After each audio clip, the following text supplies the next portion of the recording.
Hey, this is Ranting Q. Okay, let's get with this. We're gonna be talking about a couple of things.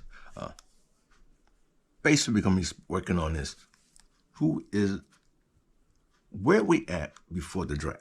Because right now, I don't see us buying anybody else. Now we're just negotiating packages, which means we're trying to make sure we can get our quarterback, make sure that we can get Amon St. Brown, let's just call him.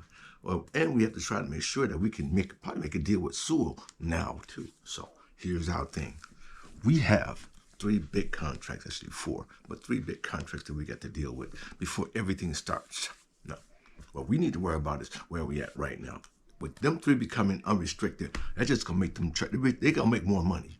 So I guarantee you, they're waiting for the right time. So they say they're gonna do all the bidding, the deals that they can do before that time, and they make sure that if they're not gonna get the first round pick, which could easily happen, they could push back on it. That'll save them a ton of money to pay for one of the three big boys. And already we started off at possibly getting JG at like 40 million. They thought that was a bit much. Man, now you're going to be at 50, 52, because he's definitely top five. When you got people getting more money for these deals, especially Minnesota ex-quarterback, wow, he already ran the show by having more money than anybody when he did it way back in the day with 100 million.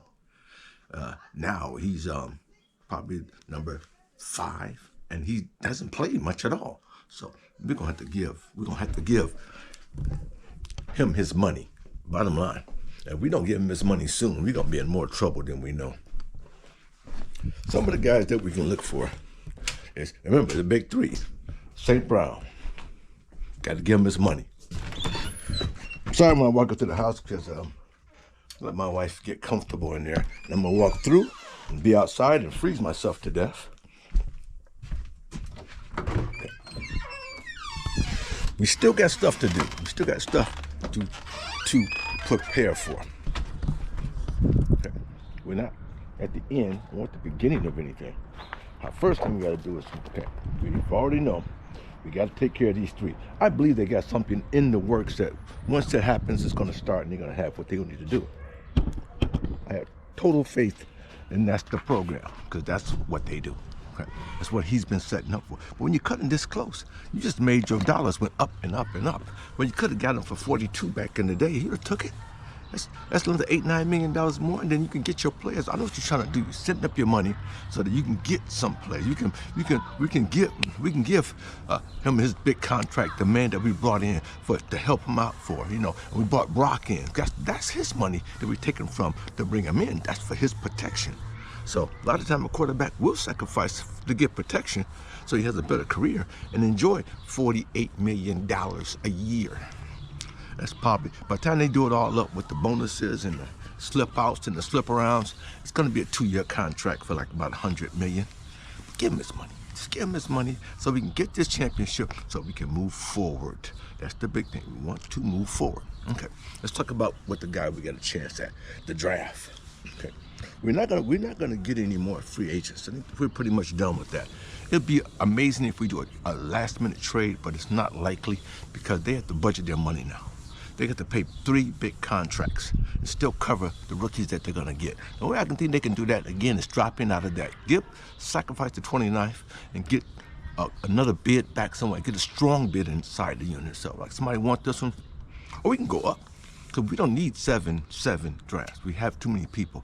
And we have to get them for a free agent when they need to. But right now, it's all about competition, getting the best competition there. We got a lot of wide receivers we can get. We got a lot of DBs we can pull in, and a lot of defensive ends. So, I mean, interest if we want. So we can get it in the draft. He won't be ready, but we said that before last year. And out of the 7 we had, 4 of them was ready. 3 of them became freaking all-stars. So, hey, let's call it like it is, baby. We have a genius behind this. Let him do his thing. But first thing I'm thinking about, I like the wide receiver Leggett. I got to remember his name. Is Leggett. I like him because he's not super fast. He's not super anything. He's not big. He's big, but he's not a jumper. He's not a cutter. Well, so but he gives us that deep threat. And he can do a couple of routes. That allow J-Mo to just burn rubber, do his thing, because J-Mo wants to go in the middle. And I said before in my video, J-Mo's gonna have to be the new kickoff return man, man. That's what he did in college, and he was really good at it. You just let him go. The way the new program is, the man kicking back from the 40, they don't touch him until he catches the ball. And if he kicks it out of bounds, we get the ball deep. So it's a lot of little things that can go wrong. That's why we're focusing on getting a better kicker. We are. I mean, a punter, off the tee kicker. And you know what? Bagley does that pretty well. And another kid we got coming up, it does it pretty well. So you might want to be careful. We may already have what we need. That's probably why they went and brought back Bagley back. I digress.